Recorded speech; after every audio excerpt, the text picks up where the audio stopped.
ओम शांति। আজকের অভিযুক্ত মুরলি কর্মের আধার বৃদ্ধি 26/10/1971। তো বাবা আমাদেরকে বোঝাচ্ছিলেন কি আমরা বাবার কাছে কেন এসেছি। আমরা বাবার কাছে এসেছি নিজের আত্মারূপী ব্যাটারিকে চার্জ করার জন্য। তো বাবা বলছেন চার্জ কেন করতে হবে? কেননা আমাদেরকে অন্য সব যে আত্মা আছে তাদেরকেও শক্তিশালী বানাতে হবে আর নিজেকেও। আর তার জন্য কী করতে হবে? তো বাবা বলছেন সর্বদা নিজেকে বিশ্ব নির্মাণ করার ইনচার্জ মনে করো। যখন আমরা সবাই এই সৃষ্টির এই কর্তব্য ইনচার্জ মনে করব, মানে বিশ্ব নতুন নির্মাণ করছেন বাবা, আমরা সেই কর্তব্যের মধ্যে ইনচার্জ। বাবা বলছে তাহলে তোমাদের ব্যাটারি চার্জ হয়ে যাবে। तो बाबा बोलছেন इस चार्ज से अपने को विस्मृत करते हो तभी बैटरी डिस्चार्ज होती है। বলছে আমরা এই চার্জ থেকে নিজেকে ভুলে যাই, মানে আমরা এই কর্তব্যটা ভুলে যাই। এতে কি হচ্ছে? আমাদের ব্যাটারি ডিসচার্জ হয়ে যায়। আমরা যদি এই কর্তব্যটা মনে রাখবো তাহলে আমাদের ব্যাটারি চার্জ হবে। इसलिए सदा अपने इस कर्तव्य में अपने को इंचार्ज समझो और फिर अपनी बैटरी चार्ज का बार बार चार्ट চেক করো।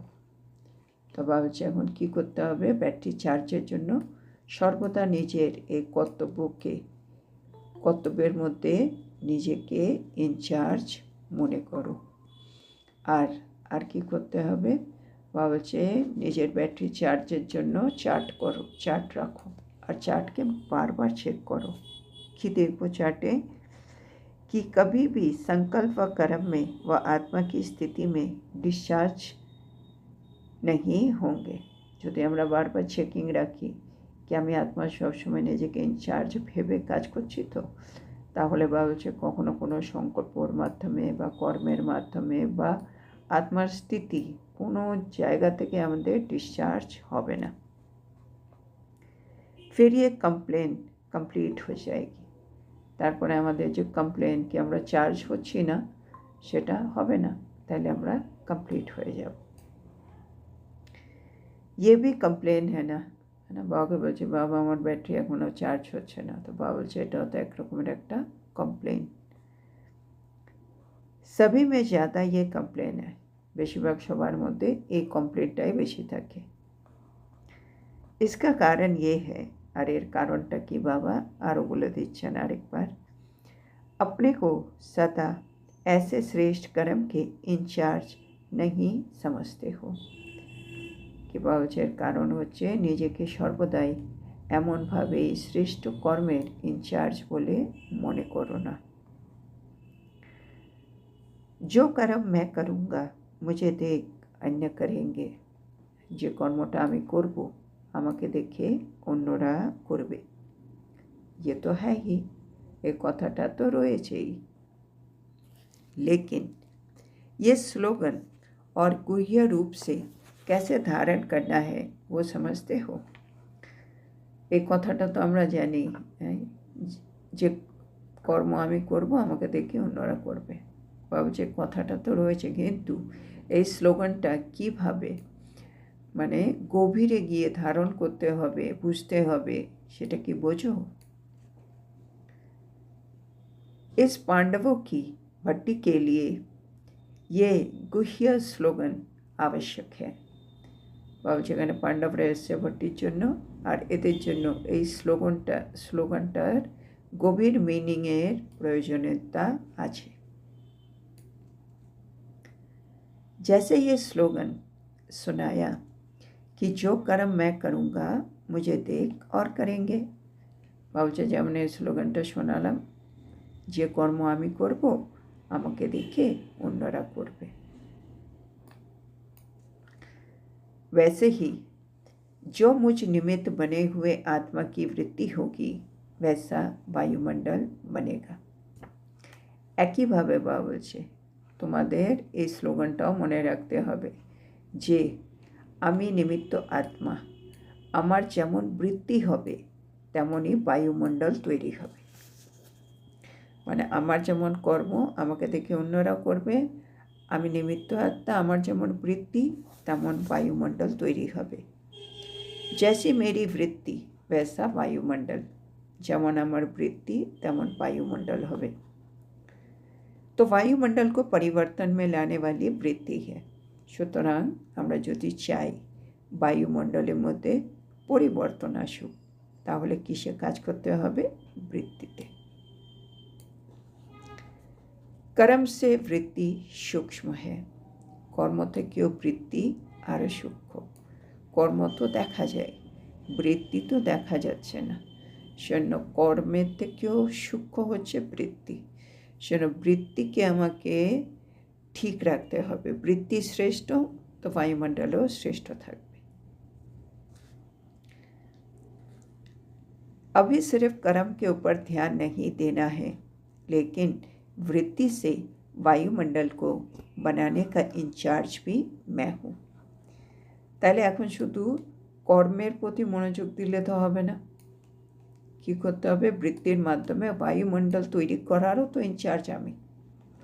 তার মানে আমরা তখন যে বলছিলাম যে কর্ম আমি করব আমাকে দেখে অন্যরা করবে, তো একইভাবে যে বৃত্তি আমি রাখবো সেরকমই বায়ুমণ্ডল তৈরি হবে। তাহলে বৃত্তির দিয়ে বায়ুমণ্ডল তৈরি করারও ইনচার্জ আমি। কর্ম দিয়ে যেমন আমাকে অনেকে ফলো করবে তারও ইনচার্জ আমি, বায়ুমণ্ডল তৈরি করারও ইনচার্জ আমি। आप सभी निमित्त हो ना? বাবা বলছে তোমরা সবাই নিমিত্ত। তো वायुमंडल को सतोप्रधान कौन बनाएगा? তো বায়ুমণ্ডলকে সতোপ্রধান এবার কে বানাবে? তোমরা সবাই এ কাজের জন্য নিমিত্ত। বাবা বলছেন না, সত্যযুগ আসবে, কিন্তু সত্যযুগ আসার জন্য আগে বায়ুমণ্ডল তৈরি হবে। এই যে প্রকৃতির পাঁচতত্ত্ব শতপ্রধান হবে, পশু পাখি গাছপালা শতপ্রধান হবে। কি করে হবে? সব আমাদের বৃত্তির মাধ্যমে হবে। আমাদের বৃত্তি যত শুদ্ধ পবিত্র হবে, আশেপাশের বায়ুমণ্ডল, আশেপাশে প্রকৃতি, পশু পাখি সবাই আস্তে আস্তে শতপ্রধান হবে। তো সেনা বাবা বলছে বায়ুমণ্ডলকে কে শতপ্রধান বানাবে? তোমরা তার জন্য নিমিত্ত। अगर ये स्लोगन सदा स्मृति में रहे तो बताओ फिर वृत्ति चंचल होगी? যে স্লোগানটা যদি আমার সবসময় মনে থাকে কি বায়ুমণ্ডল যেরকম তৈরি আমি করতে চাইবো সেরকমই আমি করতে পারি, তার মানে আমার বৃত্তি যদি শ্রেষ্ঠ না হয় বায়ুমণ্ডল শ্রেষ্ঠ থাকছে না। তার মানে আমার বৃত্তি কি আর চঞ্চল হতে পারে? বাবা জিজ্ঞেস করছে। আমার বৃত্তি চঞ্চল হওয়া মানে দুর্বল, আর দুর্বল হলে বায়ুমণ্ডলও চঞ্চল হয়ে যাবে, বায়ুমণ্ডলটা দুর্বল হয়ে পড়ছে। তাহলে এত বড় একটা দায়িত্ব আমার উপরে, এরপরে কি আমার বৃত্তি চঞ্চল হতে পারে? এবার বা এক্সাম্পল দিয়ে বোঝাচ্ছেন। বাচ্চা भी चंचलता कब करता है? বা বলছে বাচ্চারা চঞ্চলতা কখন করে? जब फ्री होगा। বা বলছে যখন ওরা ফ্রি থাকে।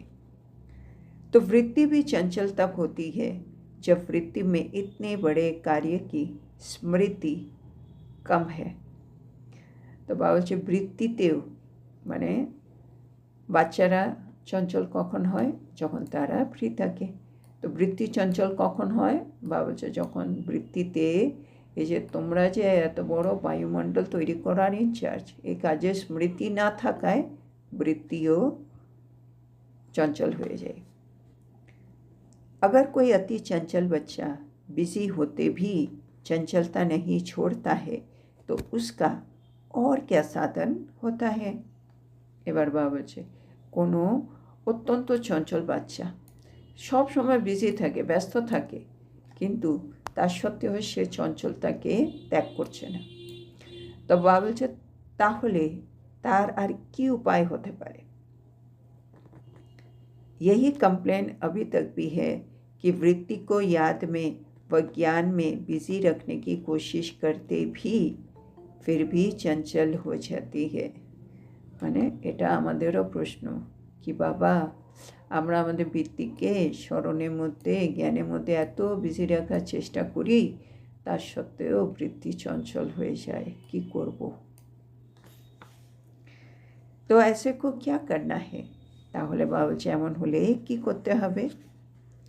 उसके लिए जैसे चंचल बच्चे को किसी न किसी प्रकार से कोई ना कोई बंधन में बांधने का प्रयत्न किया जाता है। বাবা বলছে তার জন্য কী করতে হবে? সেক্ষেত্রে যেভাবে একটা চঞ্চল বাচ্চাকে তখন আমরা কোনো না কোনোভাবে কোনো না কোনো বন্ধনে বাঁধার চেষ্টা করি, चाहे स्थूल बंधन, चाहे वाणी द्वारा कोई ना कोई प्राप्ति का आधार देकर उनको अपने स्नेह में बांधा जाता है। তো বাবা বলছে চঞ্চল বাচ্চাকে কী করে আমরা আটকাই? কোনো না কোনোভাবে বন্ধনে আনার চেষ্টা করি। একটা হয় স্থূল বন্ধন, বা আরেকটা হয় আমরা ওকে কোনো না কোনো প্রতিশ্রুতি দিই কি হ্যাঁ তুমি এই করে দিলে আমি কিন্তু তোমাকে এটা দেব। হ্যাঁ, তো একটা স্নেহের বাঁধনে তাকে বেঁধে নিই কোনো না কোনো একটা প্রাপ্তির আধার দিয়ে, তাহলে সে নিজের চঞ্চলটাকে বন্ধ রেখে যে কাজটা করণীয় সেটা করবে। ऐसे बुद्धि को या संकल्प को भी कोई ना कोई बंधनों में बांधना पड़ेगा। তো একইভাবে বাবা পদ্ধতি বলে দিলেন। একইভাবে বাবা বলছে আমাদের বুদ্ধি সংকল্প যেগুলো চঞ্চল হয়ে যাচ্ছে তাদেরকেও কোনো না কোনো বন্ধনে বেঁধে ফেলতে হবে। ও বন্ধন कौन सा है? তাহলে এটা কোন বন্ধন দিয়ে আমরা মন আর বুদ্ধিকে বাঁধব? এটা কীরকম বন্ধন? जहाँ पे बुद्धि जाती है उसको पहले चेक करो। তাহলে প্রথম হচ্ছে যেখানে বুদ্ধি যাচ্ছে আগে ওটাকে তুমি চেক করো। चेक करने के बाद जहाँ संकल्प व वृत्ति जाती है उसी लौकिक व देहधारी वस्तु को परिवर्तन करते हुए इन देहधारी व लौकिक वस्तु की तुलना में अलौकिक अविनाशी वस्तु स्मृति में लाओ। তো বাবা বলছে আগে দেখতে হবে আমার বুদ্ধি বারে বারে কোন জায়গায় যাচ্ছে। তারপরে চেক করার পরে তারপর যখন আমি বুঝে গেলাম তখন আমার সংকল্প বা বৃত্তি কোনো লৌকিক বা দেহধারী কোনো বস্তু সেখানে চলে যাচ্ছে, তখন আমি বুঝে সেই জিনিসটাকে বা সেইখানে দেহধারীকে পরিবর্তন করতে হবে, মানে লৌকিক থেকে অলৌকিক করে দিতে হবে, বিনাশী থেকে অবিনাশী বস্তুর স্মৃতিতে নিয়ে আসতে হবে। না মন বুদ্ধি যদি কোনো দেহধারীকে দেখছে তো বলতে হবে দেহে তো বিনাশী, আজকে আছে কালকে নেই, আর এই দেহের সাথে দেহের কর্মের বন্ধন আছে, কিন্তু আমরাও জ্যোতিবিন্দু আত্মা ও জ্যোতিবিন্দু আত্মা অবিনাশী, একই ঈশ্বরের সন্তান। মানে ওকে আমি লৌকিক থেকে অলৌকিকে নিয়ে আসছি, বিনাশী থেকে অবিনাশীতে নিয়ে আসছি বাবা বলছে এই করতে। আর কি বলছেন?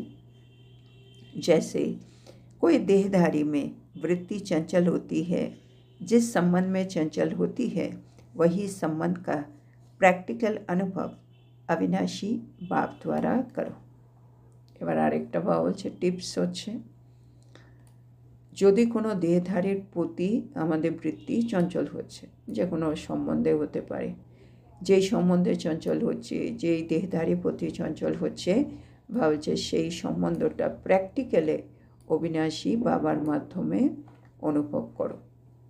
হ্যাঁ, আমার যদি মনে হয় আমার কোনো সন্তান হলে ভালো হয়, তাহলে আমি কোনো সন্তানকে দেখে মন চঞ্চল হয়ে যায়, বারে বারে চাই আমার একটা সন্তান হোক। এরকম যদি হয় তাহলে বাবা বলছে তুমি বাবাকে নিজের সন্তান হিসেবে দেখো, সন্তান হিসেবে অনুভব করার চেষ্টা করো। যেটা আমি ওই দেহধারীর থেকে চাইছিলাম সেটা ওই বাবার সম্বন্ধের মধ্যে ফিল করে মন বুদ্ধি বৃত্তি যে চঞ্চলতা আসছিল সেটাকে শেষ করে দিতে হবে।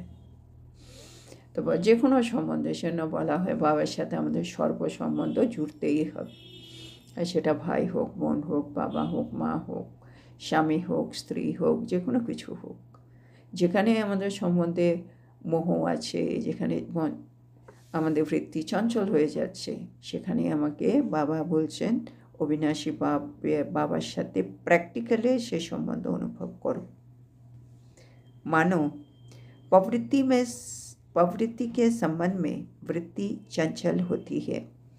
इसी संबंध का अलौकिक अनुभव सर्व सम्मान निभाने वाले बाप से करो। তো বাবুচা ধরো আমরা তো প্রবৃত্তিতে থাকি, সব রকম সম্বন্ধ আছে, এখানে থেকে কোথাও আমাদের বৃত্তি চঞ্চল হয়, তাহলে ওই সম্বন্ধটা অলৌকিকে অনুভব করো সর্বসম্বন্ধ বাবার সাথে, যিনি আমাদেরকে সে অনুভবটা করাবেন। তো তাহলে কি হবে? तो प्राप्ति की पूर्ति हो जाएगी, फिर चंचलता की निवृत्ति हो जाएगी। তাহলে আমার যে প্রাপ্তি ছিল মনের সেটা পূর্তি হয়ে যাবে, আর বৃত্তিতে যে চঞ্চলতা ছিল সেটা নিবৃত্তি হয়ে যাবে, মানে সেটা শেষ হয়ে যাবে। এটা হচ্ছে আমাদের পদ্ধতি। अगर सर्व संबंध और सर्व प्राप्ति एक बाप द्वारा हो जाए तो अन्य तरह बुद्धि चंचल होगी। তাহলে আমরা যখন বুঝে গেলাম, তাহলে বাবা বলছে যদি তোমরা সর্বসম্বন্ধ বাবার সাথে জুড়ে নাও, যদি তোমাদের সর্বপ্রাপ্তি এক বাবার থেকেই হয়, তাহলে কি তোমাদের মনে হচ্ছে কোনো দিকে বুদ্ধি চঞ্চল হবে? तो सर्व संबंधों से एक ही बड़े से बड़ा बंधन यही है कि अपने चंचल वृत्ति को सर्व संबंधों के बंधन में एक बाप के साथ बांधो। তো বাবা বলছে সর্বসম্বন্ধের তো বন্ধন, তার মধ্যে সবার থেকে বড় বন্ধন সেটা হলো নিজের চঞ্চল বৃত্তিকে বাবার সম্বন্ধের বন্ধনে এক বাবার সাথে বেঁধে দিতে। তো सर्व चंचलता सहजी समाप्त हो जाएगी। তাহলে আমাদের বৃত্তির সব চঞ্চলতা শেষ হয়ে যাবে। তাহলে আমরা বুঝতে পারছি আমাদের বাবার সাথে সর্বসম্বন্ধ জুড়তে হবে, মানে বাবার সাথে বন্ধু, তাহলে যে কোনো বন্ধুকে দেখেও বা বন্ধুর ব্যবহারে আমাদের মন যদি চঞ্চল হয় সেটা শেষ হয়ে যাবে। আর সব প্রাপ্তি, কারো থেকে কিছু পাওয়ার কোনো আশা রাখছি, তাতেও মন আবার বারে বারে চঞ্চল হতে পারে, বুদ্ধি বারে বারে ওই দিকে চলে যেতে পারে, যেন ওখান থেকেও বের করে আনার জন্য বাবার থেকে সব প্রাপ্তি হবে। তো এই দুটো মানে সর্বসম্বন্ধ সর্বপ্রাপ্তি এক বাবার সাথে আমরা করতে পারলে আমাদের বুদ্ধি সদাকালের জন্য চঞ্চলতা থেকে বেরিয়ে আসবে। তাহলে বৃত্তিও চঞ্চল হবে না, তাহলে বায়ুমণ্ডল শক্তিশালী হবে। और कोई संबंध व प्राप्ति के साधन दिखाई नहीं देंगे तो वृत्ति कहाँ जाएगी। তো বাবা যদি সব সম্বন্ধ বাবার সাথে, সব প্রাপ্তির আধার বাবা, তাহলে আর কোনো সম্বন্ধ থাকছে না এই সংসারে, আর কোনো প্রাপ্তির সাধনও দরকার হচ্ছে না, তো বুদ্ধি কিছুই দেখতে পাচ্ছে না, তাহলে বাবা বলছে বৃত্তি আর কোথায় যাবে বলো? अपने आप को ऐसे बांधो, এভাবে আমাদেরকে নিজেকে বেঁধে ফেলতে হবে, মানে আমার মন বুদ্ধি বৃত্তি কোনো দিকে আর যাবে না, সব সম্বন্ধ সব প্রাপ্তি বাবা। তো আমাদেরকে নিজেকে এবার বেঁধে ফেলতে হবে, এমনভাবে বাঁধতে হবে जैसे दृष्टांत प्रसिद्ध है, सीता को लकीर के अंदर बैठने का फरमान था। তো বাবা বলছে আমাদের কেমনভাবে বাঁধতে হবে? বাবা বলছে যেমনভাবে সীতা ছিল, সীতাকে লক্ষণ রেখার ভেতরে থাকার জন্য ফরমান করা হয়েছিল, মানে আদেশ করা হয়েছিল, তো আমাদেরকেও আদেশ করা হচ্ছে সর্বসম্বন্ধ সর্বপ্রাপ্তি এক বাবার সাথে করে নিজেকে ওই লক্ষণ রেখার মধ্যে ফেলে দিতে, তাহলে আমাদের বৃত্তি আর চঞ্চল হবে না। ऐसे अपने को हर कदम उठाते हुए, हर संकल्प करते हुए बाप के फरमान के लकीर के अंदर समझो। তাহলে এটা প্র্যাকটিক্যালি কীভাবে করতে বলছেন বাবা? এই সেভাবে করতে হবে, প্রতিটা পদক্ষেপে এবার প্রতিটা সংকল্প যখনই আমি করছি নিজেকে অনুভব করতে হবে যেন আমি বাবার নির্দেশের গণ্ডির মধ্যে রয়েছি, মানে আমি একটা লক্ষণ রেখার একটা ঘেরার মধ্যে আছি। এবার আমি কোনো একটা কিছু দেখে সংকল্প করছি, তাহলে এবার আমি এই গণ্ডির ভেতরে লক্ষণ রেখার ভেতরে বসে এই সংকল্পটা কি করা যাবে? করা গেলে করা যাবে, নাহলে করা যাবে না, কারণ আমি একটা নির্দিষ্ট লক্ষণ রেখার ভেতরে আছি। তো প্রতিটা সংকল্প করার সময়, প্রতিটা পদক্ষেপ নেওয়ার সময় তুমি ভেবে নেবে তুমি একটা নির্দেশের গণ্ডির মধ্যে রয়েছে। বাবা যা যা নির্দেশ সেই অনুসার পালন করতে হবে, নাহলে আবার লক্ষণ রেখা ক্রস হয়ে যাবে। अगर संकल्प में भी फरमान के लकीर से निकलते हो तो व्यर्थ बातें वार करती हैं। আর যদি আমরা যদি সংকল্পে এই নির্দেশের গণ্ডি থেকে আমি যদি বেরিয়ে আসি, কোনো জায়গায় ওটা ভায়োলেট হয়ে গেল, তাহলে কী হবে? ব্যর্থ বিষয়গুলি এসে তোমাকে আঘাত করবে। তাহলে ব্যর্থ মায়া বিভিন্ন রূপে চলে আসবে আমাকে আঘাত করতে। तो सदैव फरमान की लकीर के अंदर रहो तो सदा सेफ रहेंगे। तो আমরা যদি সব সময় বাবার নির্দেশের গণ্ডির ভেতরে থাকি, তো বাবা বলছে তোমরা সব সময় সেফ থাকবে। कोई भी प्रकार के रावण के संस्कार वार नहीं करेंगे। হ্যাঁ, কোনো প্রকারেরই রাবণের সংস্কার বাবা বলছে তোমাদের আঘাত করতে পারবে না। और ना ही समय प्रति समय अपना समय इन्हीं बातों में मिटाने के लिए व्यर्थ गंवाएंगे। আর বাবা বলছে সময় সময়ে যে অনেকগুলো বিষয় চলে আসে, যেগুলো থেকে আমরা মুক্ত হতে চাই, মুক্ত হওয়ার জন্য আমাদের সময় অনেক ব্যর্থ নষ্ট হয়ে যায়, সেগুলো থেকে আমরা সব সময়ের জন্য মুক্তি পেয়ে যাব। কেন আমরা যখন নির্দেশের গণ্ডির ভেতরে আছি, আমি আত্মা সেফ, তখন কোনো রকম আমাদের আসুরি সংস্কার আর আমার মধ্যে ইমার্জ হচ্ছে না।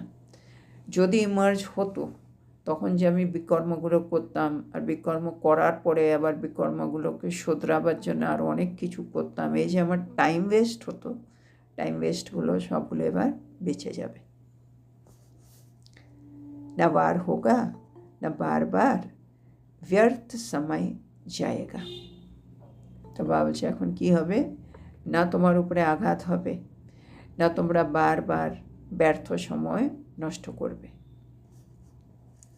इसलिए अब फरमान को सदा याद रखो। সেজন্য এখন এই নির্দেশটা সবসময় মনে রেখো। ऐसे फरमान बरतार बनने के लिए ही भट्टी में आए हो ना। ভাবছে তোমরা ভট্টিতে কেন এসেছো?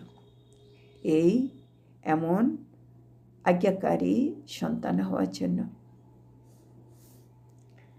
तो ऐसा ही अभ्यास करके जाना जो एक संकल्प भी फरमान के बिना ना हो। তাহলে আমাদের কীরকম অভ্যাস করতে হবে? বাবা বলছে আমার একটিও সংকল্প এই নির্দেশের গণ্ডির ভেতরের থেকে বাইরে না যায়। যত সংকল্প মনের মধ্যে উঠছে একেবারে বাবার নির্দেশের অনুযায়ী উঠছে, তেমন আমি গণ্ডির ভেতরে আছি। বাবা যা যা বলে ওইভাবেই আমার মন ভাবছে, বাবা যা যা বলে আমার দৃষ্টি ওইভাবেই দেখছে, বাবা যা যা বলে আমার মুখ থেকে ওরকমই শব্দ বেরোচ্ছে। তার মানে আমি বাবার নির্দেশের গণ্ডির ভেতরে আছি। কোনো এমন শব্দ বেরিয়ে গেল যেগুলো বারণ করেছে, তেমন আমি গণ্ডির বাইরে বেরিয়ে গেছি। আমি এমন কিছু ভেবেছি ব্যর্থ বিকল্প যেগুলো বাবা বারণ করা, তেমন আমি গণ্ডির বাইরে চলে গেছি। তার মানে আমি आज्ञाकारी तो হলাম না। ऐसे फरमान बरतारी का तिलक सदा स्मृति में लगा रहे। তাহলে বাবা বলছে এখন একটা স্মৃতিতে তিলক লাগিয়ে দাও आज्ञाकारीর, কি বাবা যে আজ্ঞা দিয়েছে আমি সেটা পালন করব, আর এটা স্মৃতিতে সবসময়ের জন্য একটা তিলক লাগিয়ে দাও। ये तिलक लगाना फिर देखेंगे फर्स्ट नंबर कौन आता है। ভাবছে এই তিলকটা লাগিয়ে নাও, তারপরে দেখা যাবে কে ফার্স্ট নম্বরে আসে, মানে কে বেশি আজ্ঞার পালন করে, সে এক নম্বর হবে। इस तिलक को धारण करने से फर्स्ट प्राइज लेने वाला कौन होता है। তো বাবা দেখবেন এই তিলকটা লাগানোর পরে কে ফার্স্ট নম্বরে আসে, কে ফার্স্ট প্রাইজ নেবে। আচ্ছা, তাহলে এখানে আজকে এই বলিটা শেষ হলো। তা আজকে বাবা আমাদেরকে বোঝাচ্ছেন, আমরা বাবার কাছে এসেছি ব্যাটারিটা চার্জ করতে। বাবা বলছে ব্যাটারি চার্জ করার সহজ উপায়, নিজেকে সব সময় বিশ্ব নির্মাণ কাজের ইনচার্জ মনে করো। যখন তোমরা নিজেকে ইনচার্জ বলে মনে করো না বা ভুলে যাও, বা বলছে তখনই তোমাদের ব্যাটারি ডিসচার্জ হয়ে যায়। আর যখনই তোমার কর্তব্যটা মনে থাকবে, তোমার ব্যাটারি চার্জ হয়ে যাবে। তাহলে এই যে বারে বারে তোমরা কমপ্লেন করো বাবাকে, হ্যাঁ বাবা আমার ব্যাটারিটা চার্জ হচ্ছে না, বাবা যে কমপ্লেনটাও কিন্তু কমপ্লিট হয়ে যাবে। তো সবসময় নিজেকে শ্রেষ্ঠ কর্মের ইনচার্জ মনে করো। তারপরে বাবা বলছেন আমাদের আরেকটা স্লোগানের কথা, কি যেমন কর্ম আমি করব, আমাকে দেখে অন্যরা করবে। বাবা বলছে একইভাবে এটাও মনে রাখতে হবে, যেমন আমি বৃত্তি রাখবো তেমনই কিন্তু বায়ুমণ্ডল তৈরি হবে। কেন? আমি নিমিত্ত আত্মা। সেটা বাবা বলছে বায়ুমণ্ডলকে পরিবর্তন একটাই জিনিস করতে পারে, সেটা হচ্ছে বৃত্তি। আর বৃত্তি কিন্তু কর্মের থেকেও সূক্ষ্ম। তো সেজন্য বাবা বলছে যখন আমরা কর্ম করছি, খালি কর্মের প্রতি মনোযোগ দিলেই হবে না, তোমাকে বৃত্তির মাধ্যমে বায়ুমণ্ডল তৈরি করতে হবে, সেটার দিকেও আমাদেরকে মনোযোগ দিতে হবে। বায়ুমণ্ডলকে শতপ্রধান বানাতে হবে। কে বানাবে? তোমরাই তো নিমিত্ত। তারপরে বাবা একটু এক্সাম্পল দিয়ে বোঝাচ্ছেন, ধরো কোনো বাচ্চা আছে, বাচ্চা খুব চঞ্চল, কিন্তু বাচ্চা চঞ্চল এমনি কখন থাকে? দেখা যায় যখন সে ফ্রি থাকে। তো বাবা বলছে আমাদেরও বৃত্তি চঞ্চল হয়ে যায় কখন? যখন বৃত্তিতে আমাদের যে এত বড় একটা দায়িত্ব আছে সেটা স্মৃতি কম হয়ে যায়, তখন আমাদের বৃত্তি চঞ্চল হয়। তারপরে বাবা বলছে যখন কোনো বাচ্চা অনেক ব্যস্ত থাকে, তার সত্ত্বেও আবার চঞ্চলটাও ত্যাগ করে না, এরকম কোনো বাচ্চা থাকলে তার উপায় কি চঞ্চলটাকে ত্যাগ করার? তো বাবা বলছেন এটা হচ্ছে একইভাবে আমাদেরও, আমরা আমাদের বৃত্তিকে জ্ঞানে ভিজিয়ে রাখার চেষ্টা করি, স্মরণে বাবার স্মরণে ভিজিয়ে রাখার চেষ্টা করি, তার সত্ত্বেও আমাদের বৃত্তিটা চঞ্চলই হয়ে যায়। তাহলে এখন উপায়টা কী? তো বাবা বলছে তখন দেখা যায় এরকম চঞ্চল বাচ্চাদেরকে কোনো না কোনোভাবে কোনো না কোনো বন্ধনে বাঁধার চেষ্টা করা হয়। কখনো তো স্থূল বন্ধনে বেঁধে দিই, বা কখনো কোনো প্রাপ্তির আধার দিয়ে তাকে স্নেহের বন্ধনে আমরা বাঁধি। বাবা বলছে একইভাবে এখন আমাদের বুদ্ধিকে, সংকল্পকে কোনো না কোনো বন্ধনে বাঁধতে হবে। এবার মন আর বুদ্ধিকে কী দিয়ে বাঁধবো? তো বাবা বলছে আগে চেক করো বুদ্ধিটা যাচ্ছে কোথায়। প্রথমে চেক করতে হবে কোন জায়গায় যায়। তারপরে চেক করার পরে যেখানে আমার সংকল্প যাচ্ছে বা যেখানে আমার বৃত্তি বারে বারে চলে যাচ্ছে, সে লৌকিক হোক, দেহধারী হোক, কোনো বস্তু হোক, বাবা বলছে তারপরে এদেরকে তুমি অলৌকিক অবিনাশী বস্তুতে পরিবর্তন করো। যদি কোনো দেহধারী প্রতি চঞ্চল হচ্ছে, কোনো সম্বন্ধে চঞ্চল হচ্ছে, চেষ্টা করো সেই সম্বন্ধে প্র্যাকটিক্যাল অনুভব অবিনাশী বাবার মাধ্যমে করার। বাবা বলছে যখন দেখা যাবে তার যে ইচ্ছে প্রাপ্তির, সেটা যখন পূর্ণ হয়ে যাবে, তার চঞ্চলটা নিবৃত্তি হয়ে যাবে, মানে চঞ্চলটা শেষ হয়ে যাবে। সেজন্য যদি তুমি সর্বসম্বন্ধ সর্বপ্রাপ্তি এক বাবার থেকেই রাখো, তাহলে দেখবে বুদ্ধি আর কোনো দিন চঞ্চল হবে না।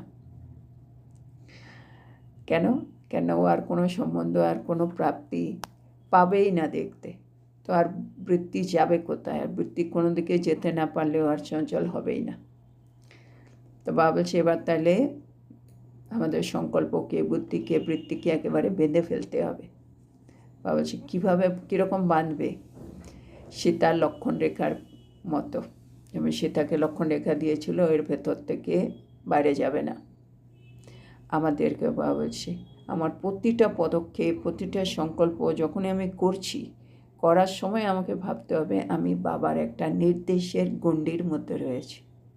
ওই গণ্ডির মধ্যে আমি নিজেকে ভেবে এবার আমি সংকল্পটা করতে পারি কি পারি না।